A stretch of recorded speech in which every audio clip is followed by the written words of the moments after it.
So I watched Soulless Reboot IP crossover number 32, and it was about on par with other terrible movies like it. Did you like when Ready Player One and Space Jam 2 made reference to other products so then fat smelly nerds can clap when they see product they like?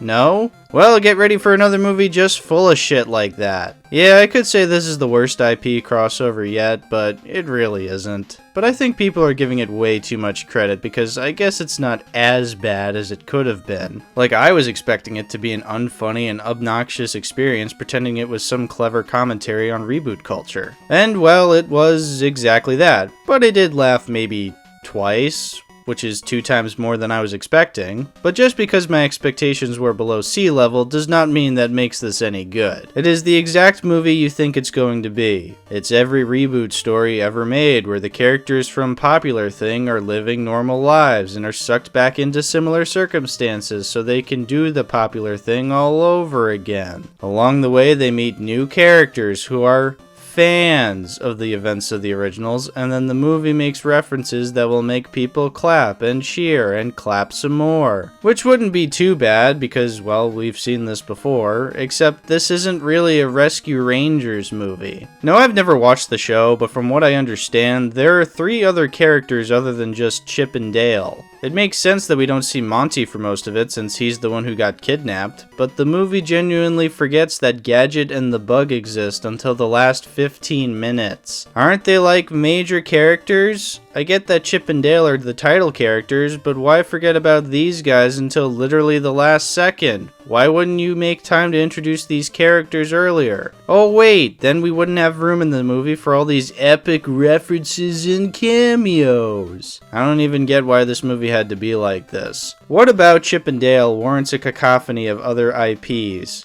Like, at least with movies like Space Jam 2 and Ralph Breaks the Internet, there's a slight connection. Ralph 2 takes place on the internet, so of course they would shove all these internet references all over the place. Space Jam 2 takes place in the Warner Brothers server, so of course all these WB properties would show up. I'm not saying they're good reasons to be shoving these references down our throats, but at least they're there. They don't even give a reason here. They don't live at Disney World or the Disney lot or any place really. They just live in normal houses but are also animated. Oh wait, they can't just live at Disney because then they wouldn't be able to stick all these non-Disney references. Such memorable and important characters to include like Randy from South Park, Pickle Rick, Seth Rogen DreamWorks characters, and Ugly Sonic. Haha, look guys, it's Ugly Sonic. Remember how embarrassing that trailer was? Remember how gross his teeth were? Remember how the studio that animated him shut down and thousands of people lost their job? Haha, look, he's saying he'll star in a TV show. That's so random. Therefore it's funny. Why is he here? Oh right, it's so then brainless Twitter users can gush about him being in the movie. Forget about talking about the movie standing on its own merits. No, just talk about funny Ugly Sonic reference so then people will watch the movie to see for themselves. It's the oldest trick in the book, slapping in references that won't be relevant in 10 years, but we're laughing now and that's all that matters. Anyway, as I was saying, the world building makes no sense. Apparently Chip and Dale were kids in 1982 and were in regular school and then eventually made it to Hollywood and starred in their very own TV show.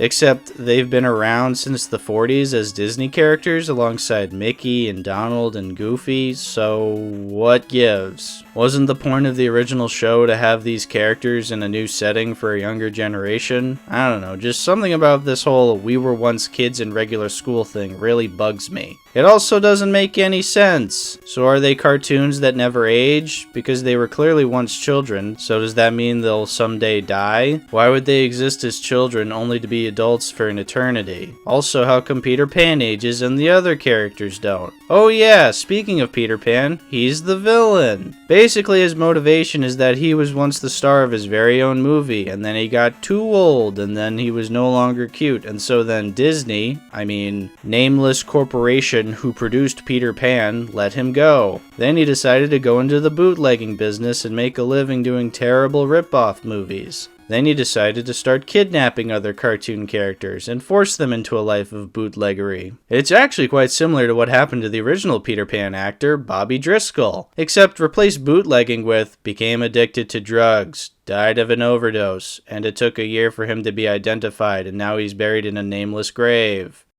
Still, very similar. In any case, they don't really do anything that funny with him. Like, they got Will Arnett to voice him, and he doesn't say anything that funny. Will Arnett, hilarious as Lego Batman and BoJack Horseman and that one chef from Ratatouille. Nope, not a single funny line in this movie. Really makes you think. No, wait, don't think. That's not what you're supposed to do with this terrible movie. You're just supposed to blindly accept that this is what constitutes as fun. That's another thing that bothers me about this movie. The fact that people are saying it's dumb fun. Like, is this seriously where the bar is set for people's enjoyment? Not even the bare minimum? Like, I'm sorry I can't enjoy myself when the only thing going on is the most boring mystery story imaginable, and every once in a while the movie decides to throw some characters in the background to make me go, I know that character! I've seen people call this the modern day Roger Rabbit, and I'm sorry, but what the fuck are you talking about? Roger Rabbit wasn't just a member berries party. There was a reason that cartoons and normal people walked around in the same plane of existence. It also had a story that was the actual focus, with characters that we connected to. Not because the movie tells me to, but because it actually makes an effort to make us care. And yes, it also did have commentary about its themes, same as Chip and Dale. But the major difference was Roger Rabbit knew to have that actually be subtle and not get in the way of the story. Chip and Dale is basically just like, reboot bad, and then that's the extent of its subtlety. But Hal, you're thinking too much with this movie. It's okay that it's poking fun at reboots because it knows it's a dumb reboot. Ah yes, how could I forget the flawless logic of Matrix Resurrections? When something just says reboots are dumb, that gives it the all clear to pull every reboot cliche in the book, but still be considered clever and smart. Forget actually having neat ideas and clever commentary. Just say that these criticisms exist and do absolutely nothing to combat them. The movie literally had the opportunity to take a cliche and flip it on its head, and it actively said it didn't want to. At one point, the chipmunks think the police are behind the kidnappings as well, so they suspect J.K. Simmons, but then they say, out loud, that's too cliche, which meant maybe Ellie could be the double-crosser, which would have actually been a neat twist. But if the movie did that, then Ellie wouldn't have her epic girl boss moment where she tells the chief to not be so fragile.